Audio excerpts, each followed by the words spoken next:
Bien, buenos días a todos. En primer lugar, agradecer la invitación para intervenir en la presente jornada, una jornada sumamente interesante en la que yo voy a aprovechar para tratar cuáles son los límites máximos al cumplimiento de la pena de prisión en el Código Penal para los supuestos de comisión de pluralidad delictiva.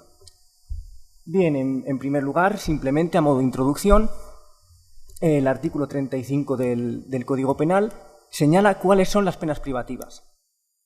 Junto a la pena de prisión, además de la prisión permanente revisable, se señalan como penas privativas de libertad la localización permanente y la responsabilidad personal subsidiaria por impago de multa. Bien, en principio, la pena de prisión es una pena de duración determinada. Su duración, valga la redundancia, se fija en una sentencia condenatoria. Esa es principalmente la diferencia que existe con la pena de prisión permanente revisable, la cual, en principio, conlleva una reclusión íntegra con un mínimo de 25 años, aunque en algunos supuestos puede ampliarse incluso a los 35. Bien, en cuanto a la duración de la pena, principalmente las penas privativas de libertad, se plantea en tres momentos determinados. Primero, en fase legislativa, cuando el legislador determina en abstracto la pena correspondiente a cada delito, junto con las correlativas reglas para su aplicación. En fase judicial, cuando son los tribunales quienes individualizan la sanción, tanto en su clase como en su cantidad, aquí principalmente en función del grado de ejecución del delito, de la participación del agente y de la concurrencia o no de circunstancias modificativas de la responsabilidad penal. Y por último, en fase ejecutiva, fase a la que principalmente nosotros nos dedicaremos, porque en ella, primero, se produce la ejecución material, es decir, el cumplimiento. Y aquí veremos cómo puede darse una importante disfunción entre la pena nominal, es decir, la pena impuesta, y la pena real o pena de cumplimiento. Bien, en lo que se refiere muy brevemente a los límites ordinarios de duración de la pena de prisión, señala el artículo 36.2 que el mínimo será de 3 meses y el máximo de 20 años. Sin embargo, contiene el artículo 36.2 una cláusula final por la que se establece que será tal duración salvo lo que excepcionalmente dispusieran otros preceptos del Código Penal.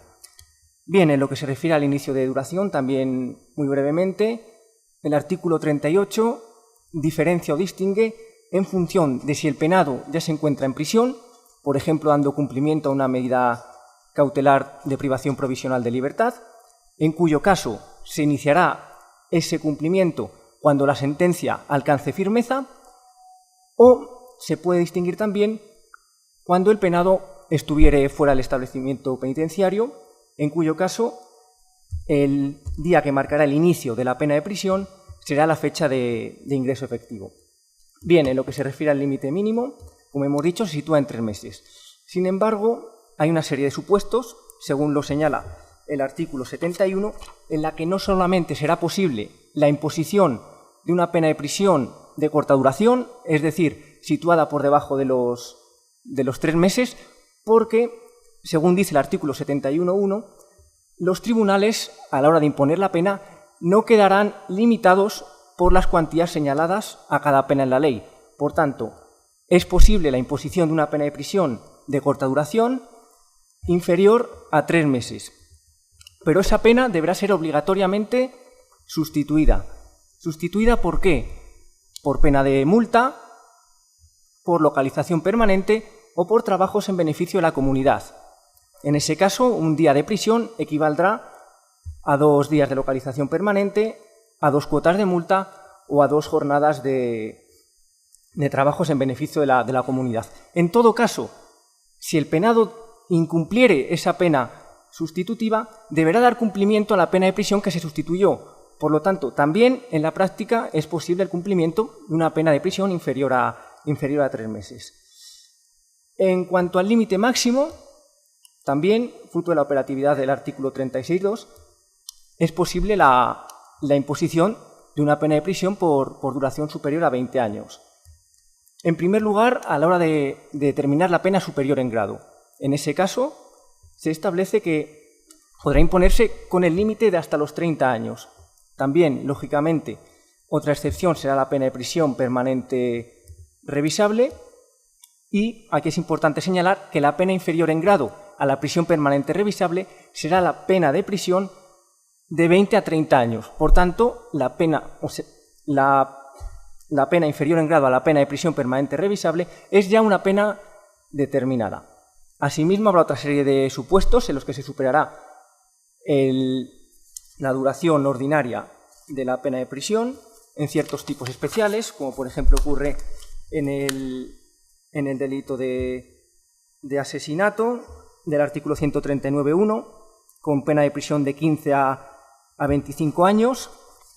También, por ejemplo, para el sujeto que matare a los ascendientes del rey, de la reina, sus consortes o algún miembro de la regencia, con pena de prisión de 20 a 25 años, y si concurrieren más de 2 circunstancias agravantes, con pena de 25 a 30 años. Otros supuestos también, por ejemplo, el delito de terrorismo con secuestro o detención ilegal de la víctima, cuando no se dé razón del paradero de la persona secuestrada, con la pena de prisión de 20 a 25 años.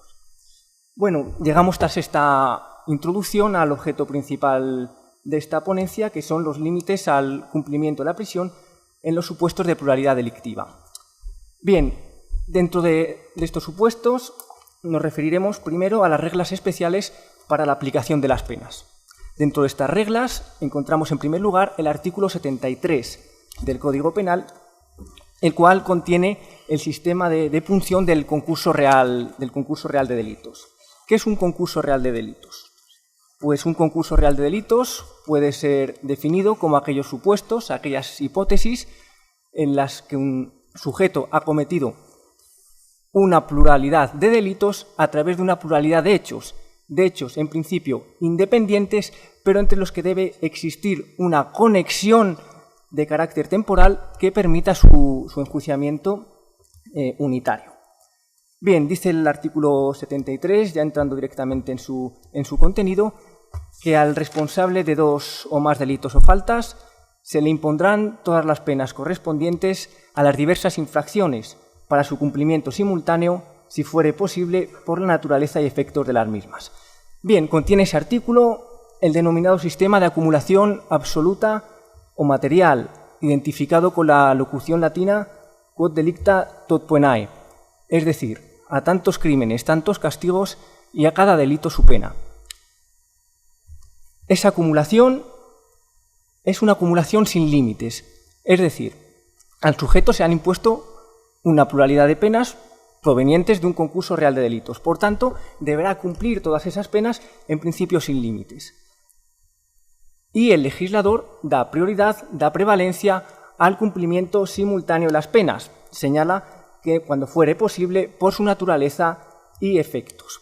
Sin embargo, hay una serie de supuestos en los que ese cumplimiento simultáneo no será posible, como ocurre, por ejemplo, con las penas privativas de libertad, porque si se cumplieran de forma simultánea, si se ejecutaran coetáneamente, se produciría una absorción por la pena más grave del resto de penas, es decir, se produciría una especie de desnaturalización, un solapamiento, de tal forma que en principio, bueno, en la práctica únicamente haría cumplimiento a la pena más grave. Así lo dijo ya el Código Penal de 1848, cuando se refería a evitar que el cumplimiento de una pena se convirtiera en ilusorio. Bien, cuando ese cumplimiento simultáneo no fuere posible, como hemos dicho, como ocurre con las penas privativas de libertad, también, por ejemplo, entre algunas penas privativas de derechos, el legislador ha previsto en el artículo 75 su cumplimiento sucesivo que principiando por la pena más grave, siguiendo un orden de gravedad de carácter decreciente. A diferencia de lo que ocurría, por ejemplo, con el Código Penal de 1973, hoy el Código Penal actual, tras la reforma ya en 1995, no contiene ningún tipo de escala en orden a determinar la gravedad de las penas. Parte de la doctrina señala que debería seguirse la clasificación del artículo 33, donde se clasifican las penas en función de su naturaleza y duración. Si bien, si atendemos a esa clasificación, al artículo 33, podría resultar, en el caso de que entendamos que no es posible el cumplimiento simultáneo, que una pena, por ejemplo, de privación del derecho a conducir o incluso de tenencia o porte de armas, podría suponer que se iniciara antes su cumplimiento que el de una pena de prisión de carácter menos grave, es decir, entre 3 meses hasta 5 años. Por tanto, deberíamos comparar las penas concurrentes en concreto y bien entender, por ejemplo, entre las penas privativas de libertad, que el orden sería el comienzo por la pena de prisión, seguido de la responsabilidad personal subsidiaria por impago de multa y, en último lugar, de la localización permanente. Bien, pues una vez analizado tanto el cumplimiento simultáneo como el cumplimiento sucesivo, que en realidad es el mismo régimen, solamente que se diferencia en ese pequeño aspecto, es decir, las penas se acumularán tanto cuando se cumplen de forma simultánea como cuando se cumplen de forma sucesiva. En estos aspectos, digamos, como hemos dicho, la acumulación no tiene límites, por tanto, podría suceder, y sucede, que se impongan penas por cientos o incluso por miles de años, lo que no solamente supone exceder de la duración ordinaria de la vida humana, sino que se convertiría en una cadena perpetua encubierta. Por ello, por cuestiones también relacionadas con el principio de resocialización de la pena, he maximizado por el artículo 25.2 de la Constitución y muy especialmente con el principio de humanidad, aunque carece también, hay que decirlo, de desarrollo sustantivo y de la proscripción de tratos inhumanos y degradantes del artículo 15 de la Constitución española, junto al derecho a la vida, artículos 15 y 25, nos encontramos que el legislador ha previsto una serie de límites al cumplimiento sucesivo. Límites que, por otra parte, no son ni novedosos ni recientes, sino que ya se introdujeron por primera vez en el artículo 88 del Código Penal de 1870. Por tanto, recapitulando, partimos de un concurso real de delitos, de penas susceptibles de expresarse en magnitudes temporales. No es posible el cumplimiento simultáneo de las penas concurrentes, pero sí su cumplimiento sucesivo. Bien, dentro de estos límites, regulados en el artículo 76.1 del Código Penal, donde se contiene el denominado principio sistema de acumulación jurídica, es decir, se trata de una especie de beneficio por el que se limita el cumplimiento, digamos que afecta ya a la fase de ejecución de las penas. De ahí que, como hemos dicho antes, pueda darse una importante disfunción entre la pena de imposición y la pena de cumplimiento o pena real. Bien, estos límites son de carácter general, en primer lugar, y encontramos una doble limitación. Una primera consistente en el triple de la pena más grave, de tal forma, según dijo el Tribunal Supremo en la conocida sentencia sobre la doctrina Parot, un límite relativo previsto por discutibles razones de política criminal. ¿Por qué está previsto por discutibles razones de política criminal? Primero, según dijo el Tribunal Supremo, porque supondría dar incumplimiento al artículo 118 de la Constitución española, donde se exige, valga la redundancia, el cumplimiento de las sentencias y otras resoluciones judiciales, pero además porque contiene una cláusula de impunidad, es decir, de la aplicación de este límite cuando el penado hubiera cometido más de 4 delitos, ahora entraremos a explicarlo, las penas que excedan de estos se declararán extinguidas, es decir, se produce una especie de extinción parcial. Bien, entrando directamente en el límite relativo del triple de la más grave, parece que está previsto por una delincuencia concreta, para la denominada delincuencia funcional, para aquellos sujetos que normalmente han cometido delitos durante una época vital concreta, normalmente juventud, por cuestiones relacionadas, por ejemplo, con la adicción a las drogas y otras sustancias, de tal forma que se trata de evitar que una pluralidad de delitos de escasa gravedad, normalmente pequeños hurtos, delitos contra la propiedad, puedan recibir un castigo más severo que un delito de suma gravedad. En lo que se refiere al límite propiamente, hemos dicho que habrá que seleccionar la pena más grave. Por tanto, habrán de individualizarse cada una de las penas concurrentes y entre ellas seleccionar la más grave. Pero en este caso se atiende a una gravedad temporal. Es decir, entre las penas de la misma naturaleza, como hemos dicho, por ejemplo, con las penas privativas de libertad, habrá que elegir la más grave siguiendo un criterio de carácter temporal. Esa pena más grave, previamente individualizada, deberá multiplicarse por 3, de tal forma que se obtendrá así el límite de cumplimiento del triple de la pena más grave. Bien, en cuanto a su operatividad, producirá un mayor beneficio al penado cuando las penas sean de igual gravedad. Así, por ejemplo, aquel sujeto condenado por la comisión de 5 delitos a la pena de prisión de 1 año cada uno, verá cómo ese cumplimiento se limita a un máximo de 3 cuando en la acumulación absoluta, es decir, de la acumulación sin límites, obtendríamos 5 años. Es decir, vemos aquí en este caso cómo se reduce en 2. Bien, pues junto a este límite relativo del triple de la pena más grave, prevé el legislador, también en el artículo 76.1, un límite absoluto de 20 años. Límite absoluto que también está previsto respecto de las penas susceptibles de expresarse en magnitudes temporales, es decir, es aplicable no solamente respecto de las penas privativas de libertad, sino también de las penas privativas de derechos. Por tanto, deberemos realizar aquí 2 operaciones. Una primera, el cálculo de triple de la pena más grave, y una segunda, comprobar si excede o no de 20 años.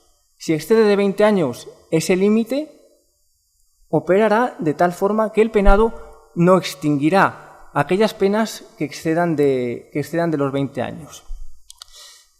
Este límite, lógicamente, está previsto por razones tendentes principalmente a la proscripción de los tratos inhumanos y degradantes. En todo caso, respecto a la operatividad de estos límites, siempre habremos de comparar, es decir, ¿qué beneficia más al penado? ¿La acumulación sin límites, el cumplimiento relativo o la aplicación del límite absoluto? De entre todos, digamos que habremos de elegir aquel que produzca un mayor beneficio para el penado. Bien, nos centraremos ahora principalmente en los límites previstos por el legislador al cumplimiento de las penas de prisión, también, lógicamente, los supuestos de comisión de infracciones plurales.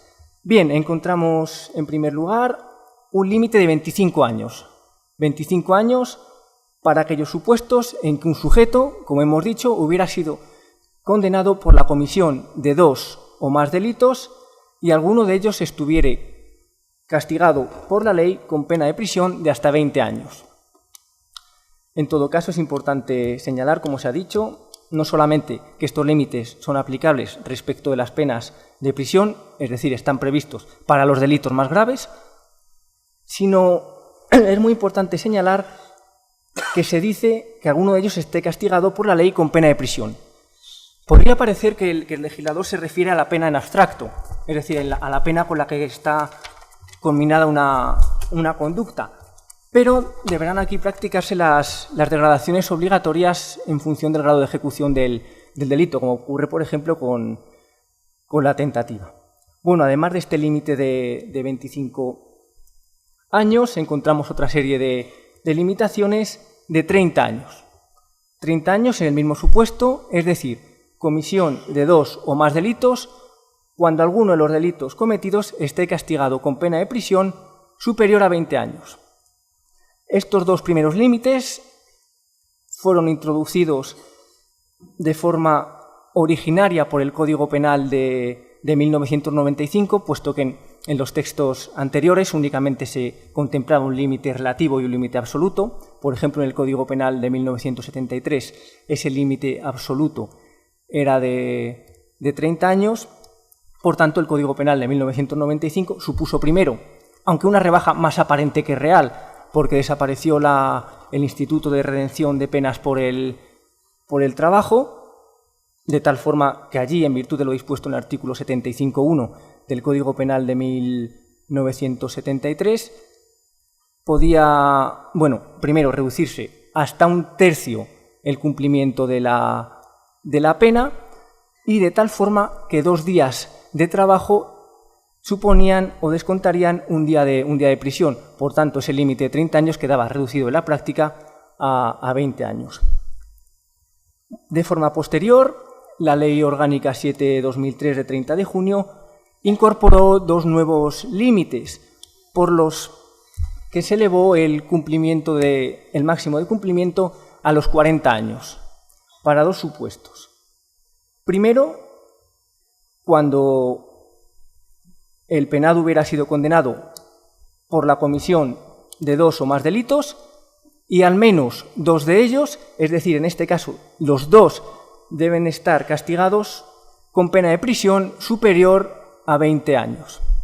Y el segundo de los límites previstos a 40 años, cuando el reo hubiera sido condenado por la comisión de 2 o más delitos, pero en este caso referidos a delitos de terrorismo o cometidos en el seno de organizaciones criminales o grupos terroristas. Se excluye aquí también cuando anteriormente se incluía a los denominados grupos criminales, y alguno de ellos estuviera castigado con pena de prisión superior a 20 años. Bien, por tanto, en síntesis, hemos visto que el legislador prevé una serie de límites máximos que operan en fase de ejecución al cumplimiento de las penas de prisión. Vemos cómo es el propio legislador el que trata de evitar la cadena perpetua, es decir, una prisión permanente de carácter encubierto, mediante la limitación del máximo. En todo caso, es importante señalar que para la aplicación de todos estos límites se exigirá un presupuesto.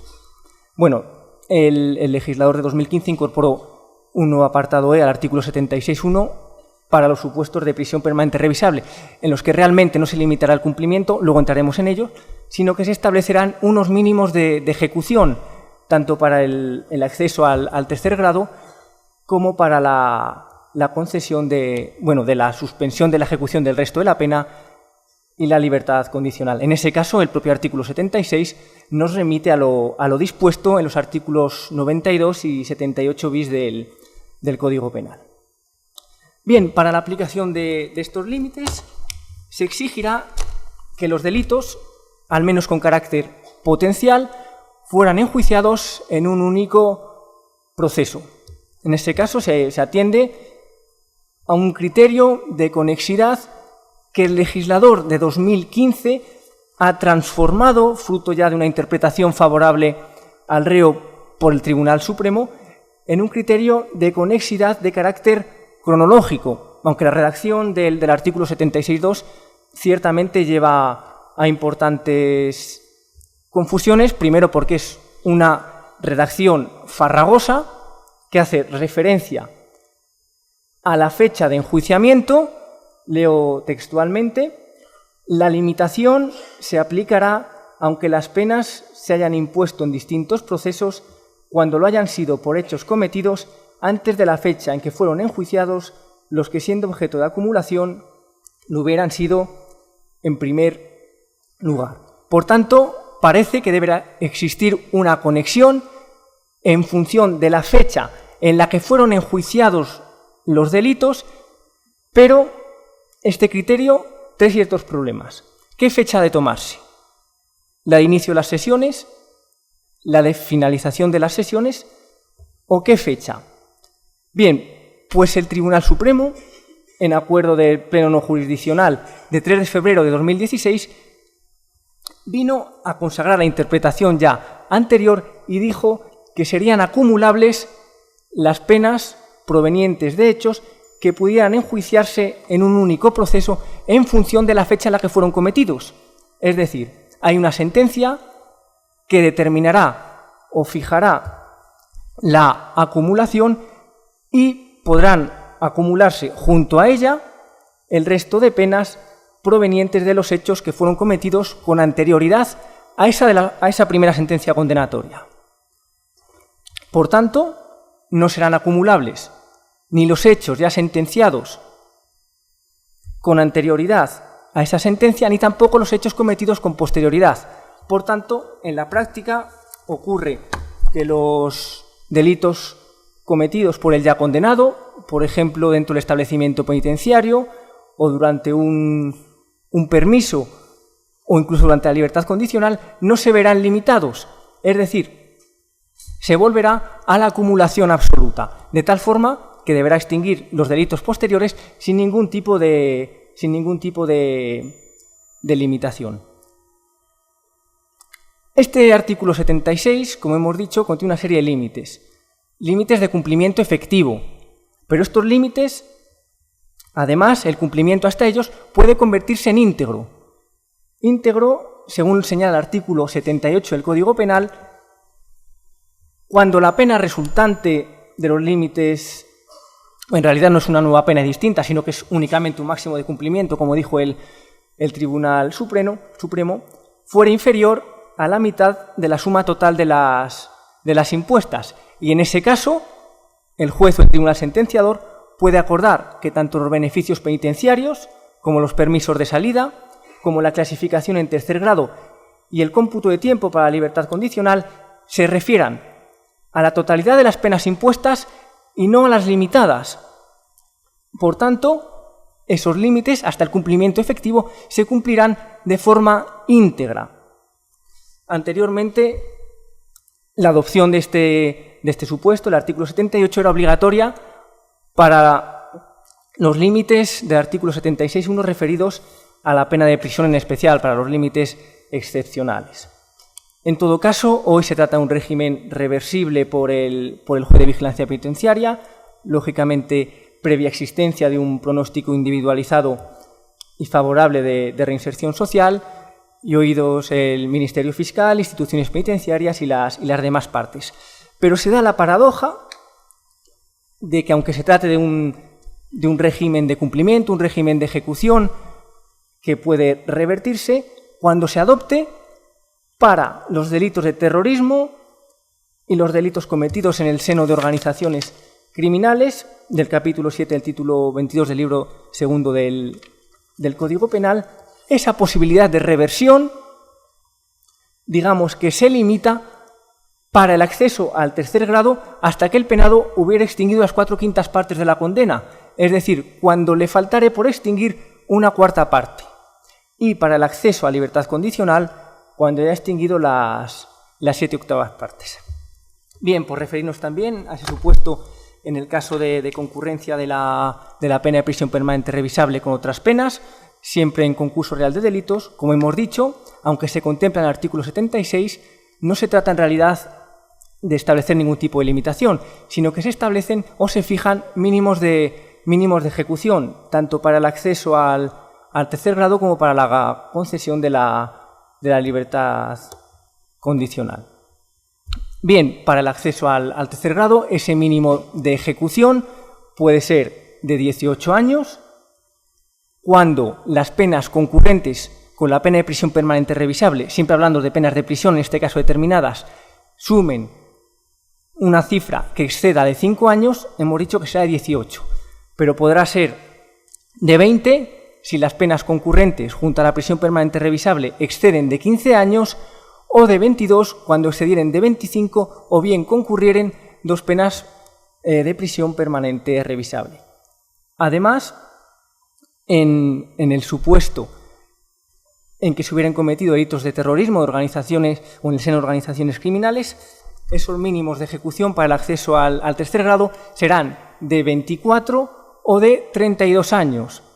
En este caso habría que diferenciar en función de las penas concurrentes junto a la prisión, es decir, si exceden de 5 o de 15 años, el mínimo será de 24. Si exceden de 25 o concurren 2 penas de prisión permanente revisable, ese mínimo será de 32, como hemos dicho.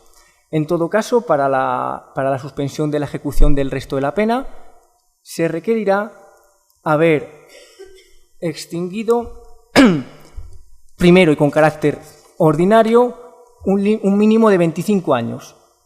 Para los supuestos, como se ha dicho ya, cuando las penas concurrentes con la prisión permanente revisable excedan de 5 o de 15 años, mientras que se elevará a los...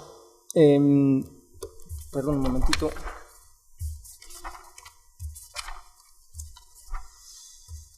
Que lo voy a comprobar.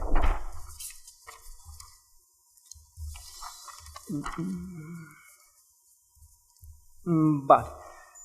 Pues en ese caso,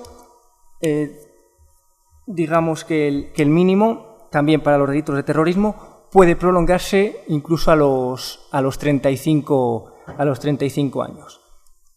En todo caso, simplemente me he limitado a ser ciertamente objetivo, a presentar los límites que prevé el legislador al cumplimiento de la pena de prisión en los supuestos de concurso real de delitos, y cómo hay supuestos en los que esa limitación no es posible, tanto porque las penas no puedan ser acumuladas, es decir, porque puedan cumplirse simultáneamente, como de forma posterior, cuando no exista ningún tipo de conexión entre los delitos cometidos. En esos casos, digamos que el penado deberá extinguir la totalidad de las penas sin límites. ¿Es esto en realidad una cadena perpetua? En mi opinión, sí.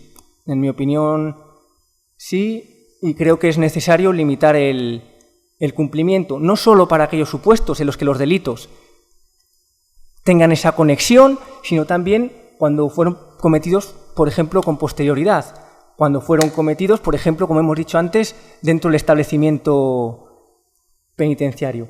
En caso contrario, nos encontraríamos ante una cadena perpetua, como ya se ha dicho.